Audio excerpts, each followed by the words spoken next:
Nick Austin, welcome to the farm. You're CEO of the Australian Centre for International Agricultural Research. You fit under the Foreign Affairs and Trade banner. Can you tell us about your organisation? Yeah, thanks, Mike. Appreciate the chance to do that. Sometimes the comment is we're known better overseas than in Australia, so this is a great chance to raise the profile of ACR. We, as you say, are a small government agency within Foreign Affairs and Trade portfolio. We're funded through the Australian Aid Program with the purpose of encouraging Australian researchers to use their expertise for the benefit of developing countries. So we've worked for about 3 decades in forming partnerships, brokering partnerships in agriculture, fisheries, forestry, mainly in the near neighbourhood in the Asia-Pacific or Indo-Pacific region. You're more about technical cooperation than the expenditure of foreign aid. Can you give us a bit of background on that? Yeah, we see ourselves that way, and I think our partners see us that way as well. So our role is not to undertake the research, but to form the partnerships, to broker the relationships between researchers in developing countries in Australia. So we seek to understand where the opportunities are, where the impediments to productivity or efficient value chains or markets, and then to support research to help address those impediments. So we work on farm, but through the value chain, both input supply of seeds, fertilisers and the like, but connecting production to market. So our objective is to work with developing country farmers, smallholder farmers, typically less than a hectare of land. You might say, well, where's the relevance to Australia? Reality is Australian farmers are innovative. They have to be to survive because they're not supported, subsidised. So we see in Australia capabilities that are relevant, even though the scale of farming operations are quite different.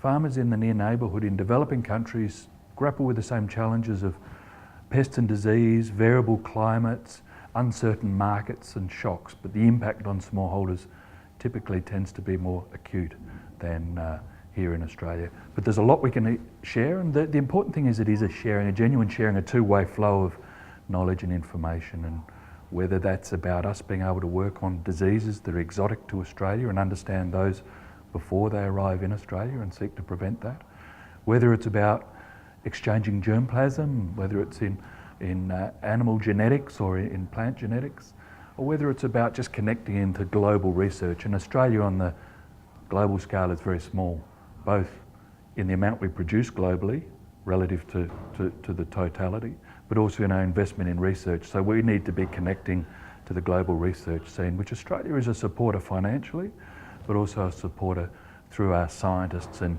having them engaged in these global fora. That sounds terrific. Can you describe to us some of the major projects that you've got going on in 2014 internationally? Yeah, we've got a broad range of engagements. Over time we're moving to more thematic programs, so bringing together expertise not just in agronomy or skills on farm, but through policy expertise, economics, sociology. So I'll pick for example, I work in Papua New Guinea, working close to home, where we've been engaging with producers, say in the cocoa industry, where we've been looking at production systems that can address pests like cocoa pod borer, developing integrated management systems, working with smallholders, but working how smallholders can work together as cooperatives to improve the quality of their product. So we've been working addressing pests and disease, but also looking at what are the specifications that get products into higher value markets. So companies like Bayern's chocolates, where we've taken samples of chocolate that have been produced with a smallholder's cocoa back to the producers, and for the first time they've tried the chocolate and can see the way they ferment or dry the beans impacts on the quality of their product. So our role in making those connections, addressing constraints to production, but also connecting that production to market so the value can be captured back at farm. Drawing on Australian expertise, but looking for benefits back here as well. In humanitarian terms, I understand you've done a lot of work in Timor-Leste. Can you tell us about what the programs have been and what the outcomes have been? Yeah, thanks, Mike. Our work in East Timor, Timor-Leste, has been really important for us, and we were one of the first engagements post-independence for the country, and clearly Food security was a major issue, remains a major issue. Thankfully, there's no longer such an extreme hungry season that was so well known for the East Timorese. But we continue to work to improve the productivity of staple crops. So we began with a small engagement, which was really identifying promising varieties locally and from the international system. That first 5 years yielded some good results, but not impact on farm. The next phase was to try and get those varieties out to farmers, and it had some good success. But the third phase we're currently in of 5 years is really taking that to scale with a national seed system, developing both formally and informally. And in the formal sector, we're seeing some emerging businesses in support, so that the community seed production is now developing into its own businesses in selling seeds to smallholder producers. So farmers have gone from subsistence into now having opportunities of engaging in formal economies and formal markets. And we're really seeing on the back of that network that has evolved other opportunities, whether it's around nutrition or health, to build on the back of the social capital that's been built on what began as a basic agronomy project, now into developing markets and seed systems across the country. We've had some very good uptake of varieties too, with some impressive results in that time. It takes time, it takes commitment, but it's starting to really show results. Very good. In terms of your mission then, can you quickly describe to us some of the challenges you're facing at the moment, and also, more importantly perhaps, some of the opportunities?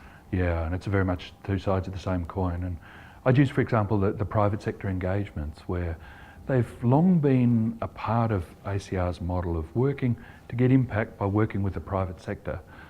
But with the current policy prescriptions of the Australian government focused on economic diplomacy, there's a real impetus for increasing our engagements with the private sector. So we work with the multinational companies like Mars or Del Monte through to small enterprises or small entrepreneurs. So our opportunity now is to try and build on those partnerships, which have been generally successful, but we can do a lot more. We've only scratched the surface of the potential, and the aid program dollars are getting less important relative to other flows of capital, whether that's for remittances or private sector investment. So how can the aid program, or how can ACR's corporations really influence and work with some of those other investments and activities? So we'll be working in November, a workshop to bring together a range of private sector players around our experiences there, to say what are the real learnings out of this, what doesn't work, how do we stop doing that, what does work, how can we build on that. So for me, that's both the challenge and the opportunity at the moment to really increase the scale out and the impact of the results from ACR's work, because I think, as often said, research isn't of any use unless it's making a difference. I understand you've reported to about 6 different foreign ministers over the years of various complexions on the political scale. You mentioned that they've all shown a fond commitment to your program. Is there a good reason for that? I think none more so than current Foreign Minister Julie Bishop, and she's been very actively engaged in ACR's and very interested and well across ACR's program of work, and keen to give visibility, and in fact encouraging the agency to look for ways to give greater visibility to the work.